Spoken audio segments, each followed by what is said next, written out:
Hey everyone, and welcome to my third part of my War of the Spark set review. Gonna jump right into it because I have a lot of these to do. But as always, if you want to know more about how I'm evaluating these cards, especially how I evaluate and playing Planeswalkers, go back and watch the first video about what I did on the multicolor cards. There's a playlist on my channel, as well as if you're watching this shortly after it came out, it should be like 2 videos ago. So that's there. And today we're going to be talking about blue, and as always we're low focusing this review on limited, primarily draft, but also I will have notes on sealed if there's like a major difference in like how the card will perform. So, jumping right on into it, we have Ashiok's Skulker, who is a 5 mana 3/5, which on that alone is like fine, especially for a blue creature. Like that's about as good of a stats you're gonna get. But for 3 and a blue, you can make it unblockable this turn, which this card is honestly just very good. Like the fact that it blocks well itself, because it's like a 3 mana 4th mana 3/5 body is just a solid body, and the fact that for relatively cheap you can just get in for 3, whether it be to kill a planeswalker or just go face and just close out the game in a board stall. It's just a great finisher in that way that a lot of these blue decks really want, especially since like I believe this set is going to be very grindy, where just those stats help you lock up the board to grind out as well as just finish it out. That I believe this is actually one of the better blue common creatures, if not the best. So very highly liking Ashiok's Skulker. Next we have Augur of Bolas, which is 1 blue for 1/3. And when it enters battlefield, look at the top 3 cards of your library, reveal an instant source recovering among them, and put in your hand, and put the rest at the bottom of your library. It's one of those things where it's like, there's the blue-red spell stack, and if you're in that deck, this becomes very good, because if it's a 2 mana draw card, it's just like very good. In a lot of other decks, you might hit, but oftentimes it'll end up being look at the bottom 3 cards of your library. So it's just fine. Like it's nothing that you're wanting to go out of your way to pick up if you're not in that blue-red spell stack. Blue-red spell stack, it becomes one of your like just best 2 drops you have available to you. But you're not unhappy. Like, it's a 2 mana 1/3, which aren't great, but the drawing a card 1 and 3 times to 1 and 2 times if you're not in a deck is fine, but nothing amazing. But yeah, no. So, but if you are in that Spellslinger deck, very nice. Yes. Even Eternal. It is a 3 mana 2/2. When it enters battlefield, amass 1. Now, I talked about my mass thoughts on amass more previously, that if you really want to make this dedicated mass deck work, or as you say, you can't look at amass as strictly being an extra point of power, like another creature, because it's not. It gets loaded up onto one source that's like very vulnerable to removal and things like that. So, even Eternal, though, is just solid, and it's one of the solid cards for that amass deck that wants to make it work. It isn't one of the payoffs, but it's a good enabler. Where it's a 3 mana 2/2 for a 2/2 flyer, and when it enters battlefield, amass 1. So, Windrake, that also gets you an additional 1/1, I quite like. Like, Windrakes on their own are usually just playable, but any upside makes me quite like it, so I do quite like even Eternal. Bond of Insight, which is 3 blue for sorcery. Each player puts the top 4 cards of the library into their graveyard. Return up to 2 instant sorcery cards from your graveyard into your hand. Exile Bond of Insight. If you're in that blue-red spell stack, I very much like this. If you're not, I can get you back some stuff, but I'm not looking to pay 4 mana for that, for oftentimes only hitting 1 thing. But if you're in that spell stack, it refills your hand to play more of those spells to do that, as well as spells itself. Obviously, don't run too many of these, but yeah. Again, it's like Awkward Bolus, where it's like, it's fine if you need playables if you're not on that deck. But if you are on that deck, it's actually quite solid, like getting back a lot of those things. Next up is the best blue uncommon, or best blue common, and honestly close to one of the best commons in the set in my opinion, which is Callous Dismissal, which is 1 blue for sorcery. Return target permanent to its owner's hand, non-land permanent to its owner's hand. Amass 1. I don't care if it's smaller. I don't care if it's not really a creature. But I'll take a 2-mana war any day. Like, sure, you don't always get a creature, and like, if you have some of the amass payoffs, obviously that's good. But the fact that it's sorcery speed, which isn't like great for the balance spells, like the best balance spells are like at instant speed, but if you look at it a 2-mana war, that's very good. I love myself a mana war. It's a very good thing that I like to do in limited, and this does it for cheaper. And yes, all the footnotes that amass isn't quite a creature aside, the power level's still there, and I will run as many of these as I can get in my deck. So, yeah. Also notably, it has amass, but it's also one of the biggest threats to the amass deck, because it also is 2 mana, make a 1/1, destroy target army. Yeah. Commence the Endgame, which is 4 blue, that for an instant that cannot be countered. Draw 2 cards, then amass X, where the X is the number of cards in your hand.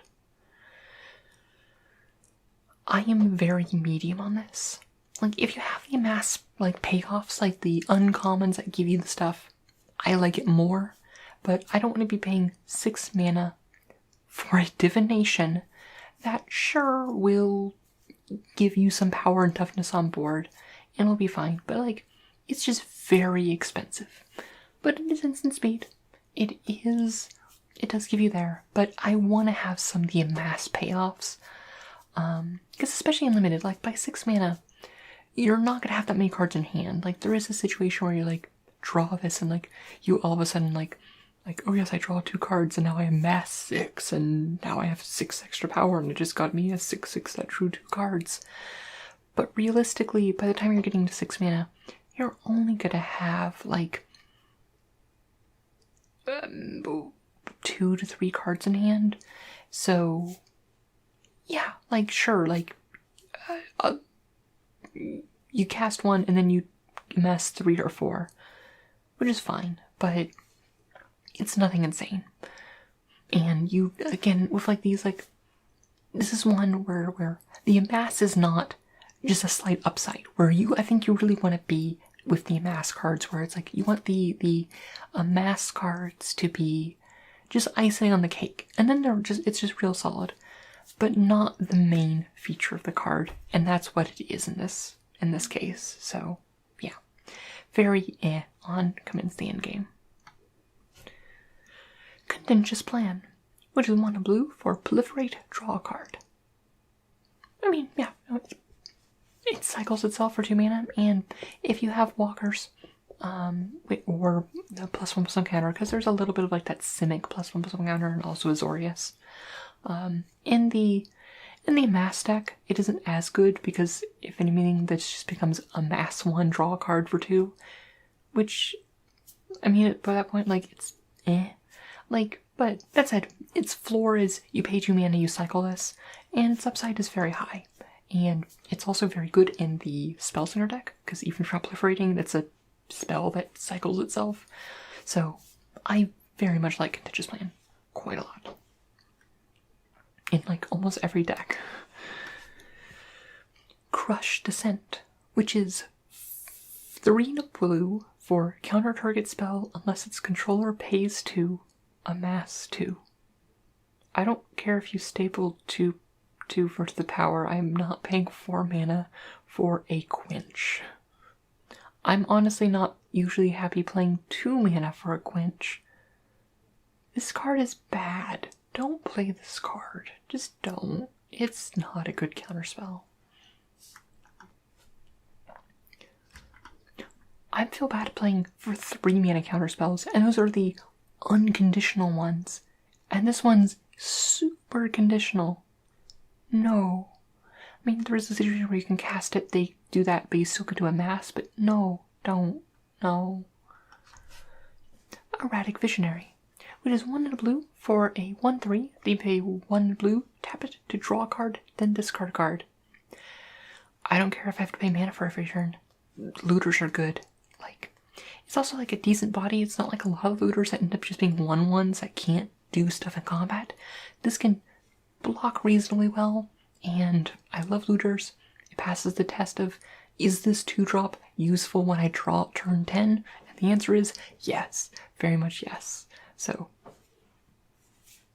okay, I was about to say 10 out of 10 for Erratic Visionary. It's not quite that point, but I quite like it, and this is the kind of 2-drop you want in these blue decks. Eternal Skylord, which is a 5 mana 3/3 with when it enters the battlefield, amass 2, and zombie tokens you control have flying. Notably, this itself doesn't have flying, but okay, amass 2, like it is 5/5 worth of stats, 2 which are in the air for 5 mana, and this is one of those cards that makes the like more dedicated amass cards work. Because what's the problem with army tokens? Well, twofold. One, they're very fragile. They're easy to remove. You lose all of you're putting all of your stuff into one bucket. You easily get X for 1. And also they have no evasion. And while this doesn't help the fragility of them, it's decent stats on a card that gives them very good evasion.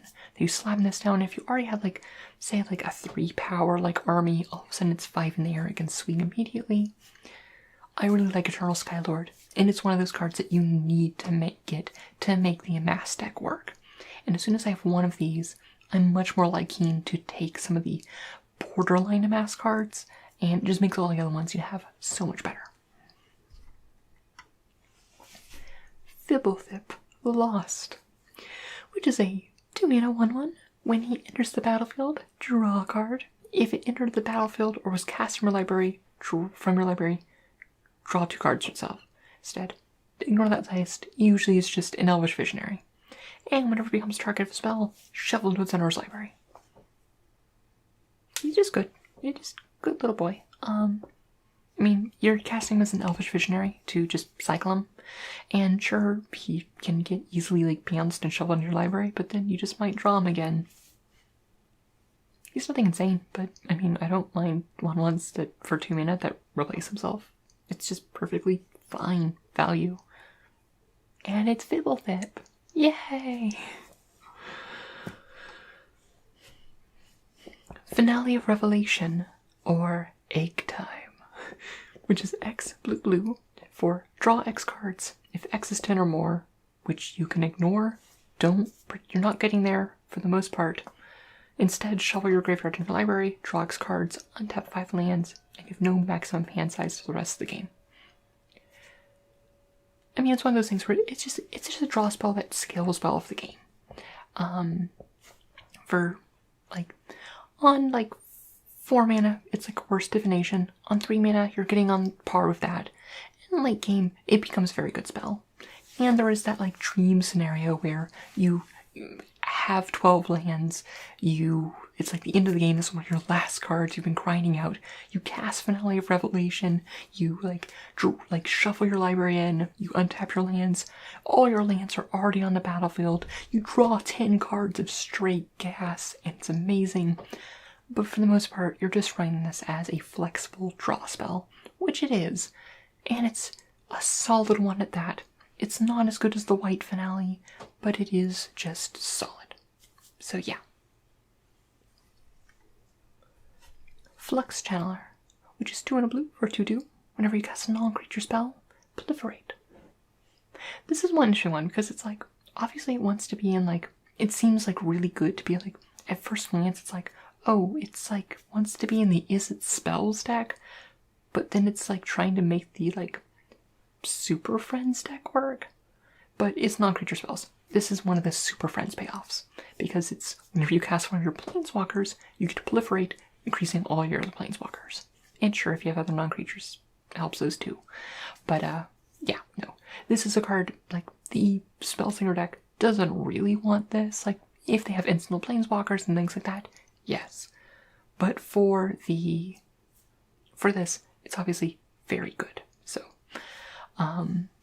yeah, if you're in that deck, and like, it's a good like sign to like trying to pick up those planeswalkers, and it's one of those ones that you don't even need to have necessarily. Like, it's not like a Knight the Beaten where it's like, this is good for the Super Friends deck if you only have very good ones. It's if you have like even just like 2 or 3 with like other incidental, just like non-creature spells in your deck, I quite like it. And sure, it's a 3-mana 2/2, which isn't the best, but it's not the worst either.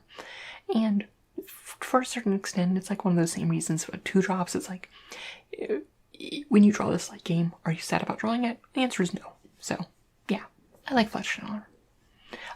But it does require a specific deck to be good in. I could see picking this up early, trying to make that Super Friends deck work, and just not getting there, and just leaving it in the sideboard. And that's okay. God Eternal Kefnet. It was a 2 blue for 4/5 flying. And I'm going to skip the middle letter. Whenever it dies or put in the exile for the battlefield, you put it into its owner's library, third from the top. Just like a Coquetra, those stats alone make it good enough to run. The fact that it's almost unkillable. You'll run this. I'm not going to spend much time on it. It's just good. He also says, whenever you may reveal the first card you draw each turn, as you draw it. When you reveal an instant or sorcery card to this play, copy that card, and you may cast it, and it costs 2 less to cast. So it has some synergies with the blue-white spells deck, but you don't care what your deck you're in. You're running this because it's a 4-mana 4/5 flyer that's almost impossible to kill. And it's good. And sometimes you'll get used some extra, like, you'll be able to, like, make some things, like, you'll be able to, like, double your spells and stuff sometimes, but yeah.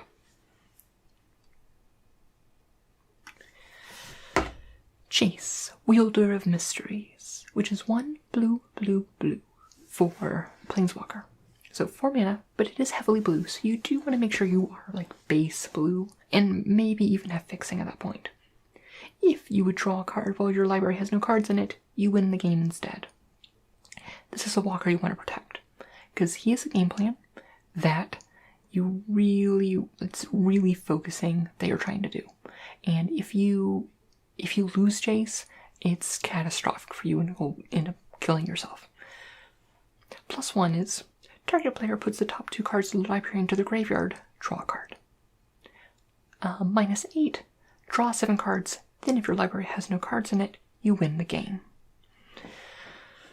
So, obviously the idea is, like, you want to, like, I think, like, the logical, like, at first glance, the thing is, like, oh, you just, like, essentially digging yourself 3 deep each turn, you're good to dig it out, and then you, like, Laboratory Maniac and win the game.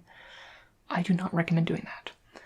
Essentially, you're playing this to draw extra cards and give yourself that card advantage. I would recommend having your opponent mill those cards.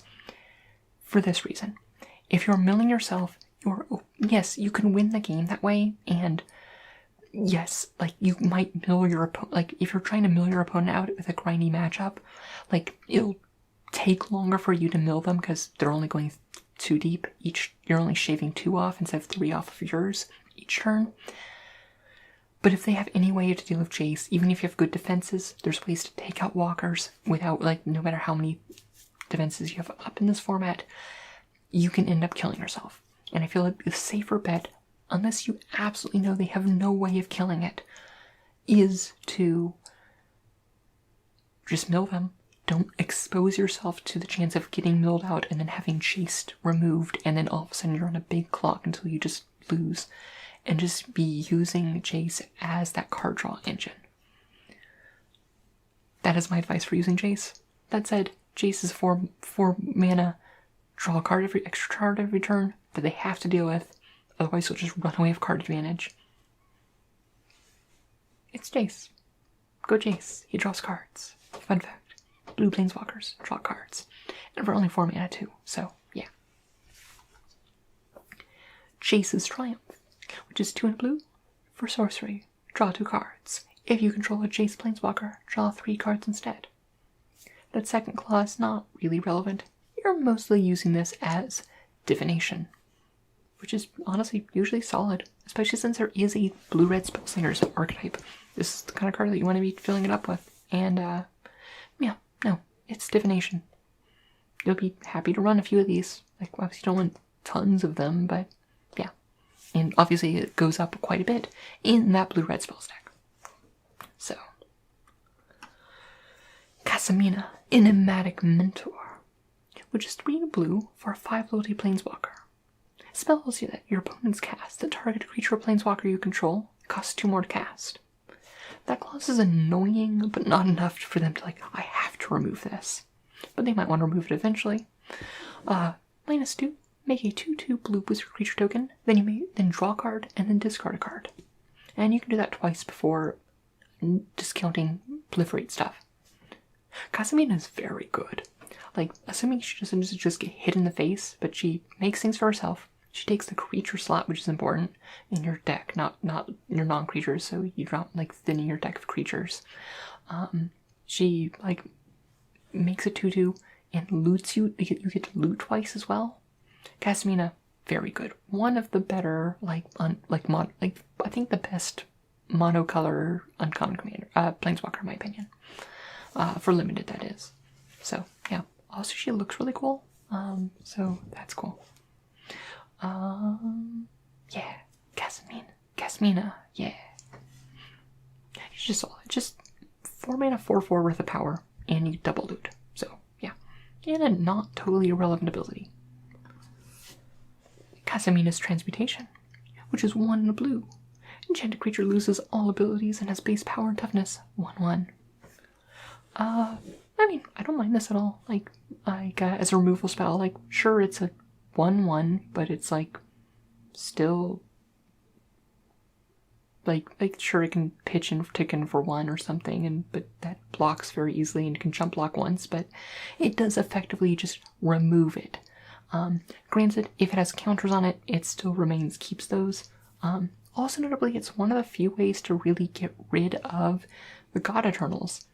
Sure, they'll try to get you to trade with it every turn, and you're taking 1 damage every turn, but that's better than dealing with an active God Eternal. So, yeah. But no, I like it as a kind of blue removal spell.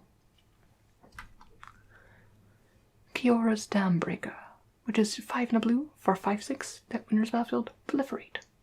It's a little worse on the vanilla test scale, but I'm not gonna complain. Those are still solid enough stats that it's not that far off from failing the vanilla test that it's really a problem. And obviously it's better if you have the stuff to pay off from its proliferating. But and 6-drop shock, so you don't want to be running too many of these, but it's just a fine 6-drop. So, with all the asterisks of problems with 6-drops.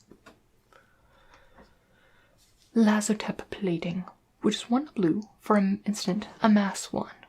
You and permanents you control gain hexproof until end of turn. This is one that, if you're not in the amass deck, I'm not really looking to play. If anyway, it's it's essentially turn aside, in that sense, which was counter target spell that targets a permanent you control. But it also gives you a thing. But this one I mostly would use as a way for protecting specifically your armies. That if you're in that amass deck, if you already have some of the other the Skylord and things like that, this is a way to help protect your amass creatures, and I want it in that deck. Outside of that deck, I am not really into this card. So that's about where I am at about it, just because it's just a bit too situational. Although I think I could be wrong with that, because it is a turn aside that does give you a creature even if you're not in that amass deck, and that's not the worst. So yeah. Naga Eternal, which is a 3 mana 3/2. You don't really want to be playing vanilla 3 mana 3/2s, but sometimes you just gotta fill out your curve. And here is a 3 mana 3/2 to help you fill out your curve. So, not much to say. Narset, Parter of Veils, which is 1 blue for a 5 loyalty Planeswalker. Each opponent cannot draw more than 1 land card each turn.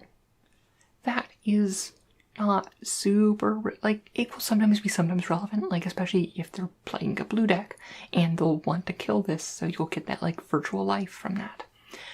-2, look at the top 4 cards of your library. You may reveal a non-creature, non-land card from among them and put it in your hand. And then put it at the bottom of your library, the rest on the bottom of your library, in a random order. So, taking 4 down is, I think, definitely different from Augur of Bolas, where I think Narset, if you're not in the Spellslinger deck or the Super Friends deck, it'll probably hit about 50% of the time. So, Narset overall will give, on average, replace yourself, while also having a potentially annoying ability for your opponents. I think Narset is fine, but you really want to be you don't really want to be playing her outside of either the Spellslinger deck or the Super Friends deck. So you want to have some of those other components already there before you're really like, ooh, yes, Narset. But yeah. Narset. So much good Magali art in the set. Oh, beautiful. Narset's Reversal, which is blue for an instant. Copy target instant or sorcery spell, then return it to its owner's hand. You may choose new targets for the copy. I'm not really into this. Like, it's way too situational. Like, and it doesn't really get rid of the card. Like, the fact that it doesn't, like, I like Remand. Remand is good. This isn't Remand. Like, I'd rather just have the consistent replace it. Also, this isn't any spell, it's just instant sorceries. That it's just too specific. Like, there's the situations where, yes, it would be very good, but this is, yeah, no. I'm not into this for limited. No Escape, which is 2 in a blue for counter target spell, creature, or planeswalker spell. If that spell is countered this way, exile it instead of putting it into its owner's library. Scry 1. Actually, I quite like this. Like, it's no Essence Scatter, but the extra exile and also just having the scry staple onto there made me not dislike it. It also isn't one of the 3 mana counter spells that have the double blue requirement, which makes me like it a bit better. So yeah, no, I don't mind No Escape. Like, yeah, you don't want to be running too many of these, obviously, but yeah. Also, again, one of the few ways to deal with the God Eternals. Relentless Advance, which is 3 in a blue for sorcery, amass 3. I've said that amass is slightly worse than a creature of the same power and toughness as its number, and you are paying 4 mana for something that is slightly worse than a 3/3. This card is bad if I don't need to tell you. Okay, there was a deck where it is perfectly fine, and when you have the multiple of the Sky Lords and the Chariot thing that gives them hexproof and menace, and this is all of a sudden becomes just a solid 4-drop, but even then it's just a solid 4-drop and nothing great. I think Relentless Advance is one of the worst blue commons in the set, so don't want to play this. Rescuer Sphinx, which is 2 blue for 3/2 with flying. And when it's in the battlefield, you will return a non-land permanent you control to its owner's hand. If you do, Rescuer Sphinx instant enters with a +1/+1 counter on it. Okay, this I love, because 4 mana 3/2 flyer, I'm not super into that cost, but it's fine. The fact that you can, there's so many things that have ETB effects in the set. So you can pick up one of your things that proliferates on ETB or something like that. Great. Awesome. It can also pick up any non-land permanent, and that means you're spent on common walkers. Oh, look, I've used Mina a couple times, made my wizards. Oh, pick her back up, play her back down. She has all her loyalty back. I can do that 2 more times. And I just paid 4 mana for a 4/3 flying Sphinx. And even if you're not getting value of picking something up, I don't mind picking something up for a 4/5 flyer. In fact, I'm like picking up my 2-drop that I can like replay later for so much, but whatever. So I love Rescuer Sphinx, and it's one of my favorite 4-drops in the set. Like the set. So yeah. Rescuer Sphinx. Yeah. Silent Submersible, which is blue for 2/3 with crew 2. Whenever it deals combat damage to a player or planeswalker, draw a card. I really don't know how to value this card. My hunch is it is very blah. Like, if it had any form of evasion, granted there's no like evergreen form of evasion that would really work well for it, but at the same time, yeah. Like, obviously if you hit once, it's like, yeah, I like that. But the thing is just like, it's... The lack of evasion is, I think, really what kills it. And the fact that it's crew 2 for something that's only 2 power, it's just like, wow, this is the worst Smuggler's Copter. And yeah, all those discussions when Smuggler's Copter's around, I was like, oh, you can take away so much from Smuggler's Copter and still make it amazing. And yeah, no, you took away too much from Smuggler's Copter, and now it's really not great at all. Sky Theater Strix, which is 1 blue for a 1/2 flyer. Whenever you cast a non-creature spell, it gets +1/+0 until end of turn. I like this in the Spell Center deck. Like, 2 mana 1/2 is meh, but I don't mind it. Especially for when you sometimes just need to chip in at planeswalkers and things like that. And in the Spell Center deck where you're relatively like consistently triggering this and things like that, getting him so often, like, this is a fine 2-drop. So, and like I said before, like, is the 2-drop relevant in the late game? Flyers are almost always relevant, regardless of the stage or game you're in. So, Sky Theater Strix, I'm perfectly fine with. Spark Double, which is 3 blue. You may have Spark Double enter the battlefield as a copy of a creature or planeswalker you control, except it enters with an additional +1 counter on it if it's a creature, or an additional loyalty counter if it's a planeswalker, and it is not legendary if that permanent is legendary. I think it's good. I mean, it's fine. These clone effects are usually, like, solid. And in fact, that's like a clone +1. So, yeah. I just don't mind it. But it's not anything insane. So, yeah. I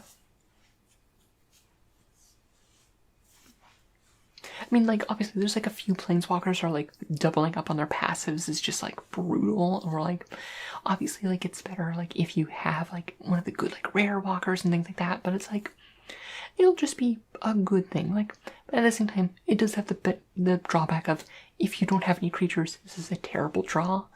But I mean, and also the additional counter I think is just a good plus on it, so I quite like it. But it's not overly busted or anything, because it's just so dependent on what the current board state is. Spellkeeper Weird, which is a 3 mana 1/4, which you may 2 and sacrifice it to return an instant sorcery card from your graveyard to your hand. I'm not really like in the market for like 3 mana 1/4s, and the fact that it returns something is like fine. So, yeah, I'm not super high on this. Like, if you are in the Spellslinger deck, sure, it's a passable 3-drop. But if you're not in that deck, don't run this card. So, yeah. Stealth Mission, which is 2 blue for sorcery. Put 2 +1/+1 counters on target creature you control. That creature cannot be blocked this turn.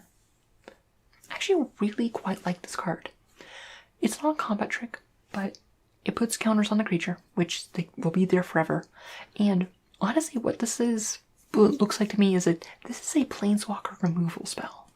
Like, oftentimes these cards are like meh, because it's like, oh, you cast and you get in for a chunk of damage, and you kind of pay 3 mana for 2 power worth of stuff and like a small burn spell, which is like sometimes it will just be the thing that will just end the game.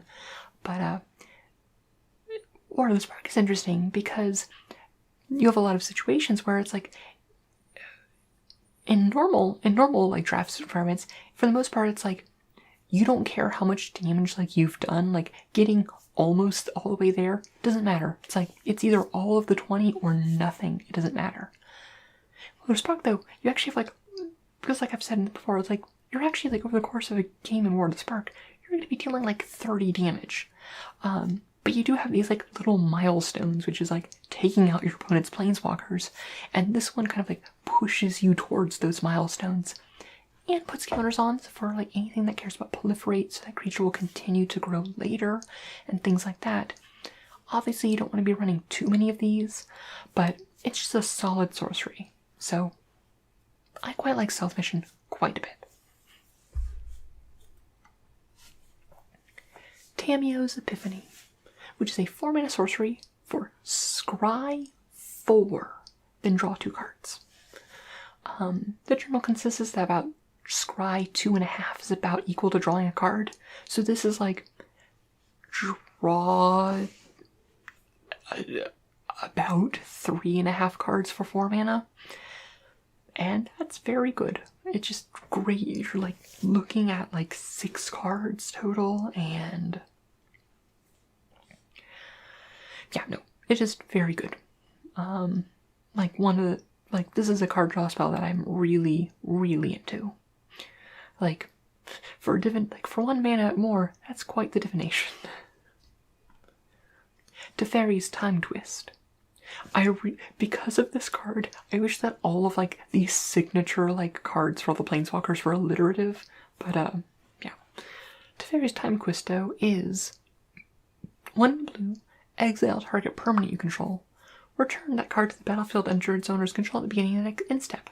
If it enters the battlefield as a creature, it enters with an additional +1/+1 counter.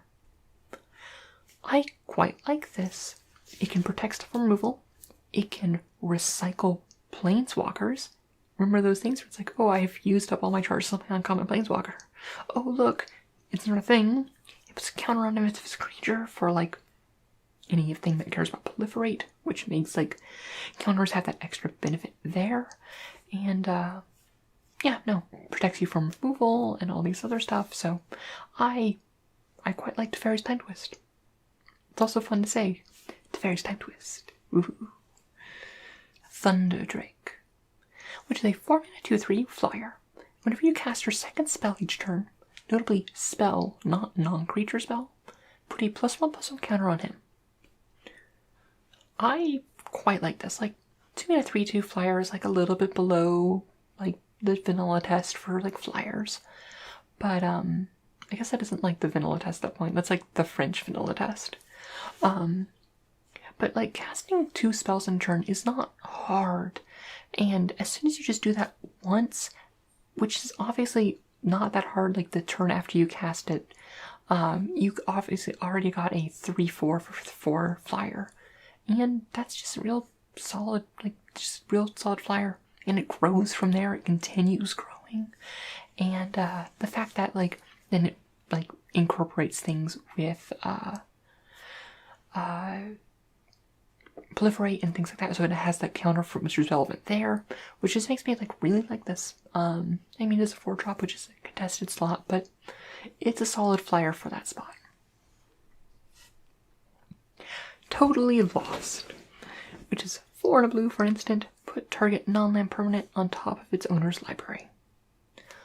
I am never really a fan of Totally Lost, because this sort of effect is great for gaining tempo, but you're spending your entire turn for 5 mana to put it on top. Sure, it blinks a draw. Sure, it is a large swingy tempo play. But unless you already have a board presence and are beating down and things like that, it's a tempo play that doesn't really matter. So I'm just like, Totally Lost is just, it's playable, but it's not good. It is not a premium bound spell. It's just very medium. Obviously, I do bring in an sideboard if you are playing against that very good mass deck, because this will just like it has the utility of other things too, but it will just kill their army. So that's another thing that is just notable that you might want to bring them in. But generally I'm not super high on Totally Lost. Wall of Runes, which is 1 blue for an 0/4 defender. When it enters battlefield, scry 1. I'm very on this. Like, it's sure it scries 1, which just helps redeem it a little bit, but I'm not really looking to play 0/4 defenders. Especially since it doesn't look to be that aggressive of a format. It doesn't have flying or anything that will help defend it against the things that are really going to be the problem.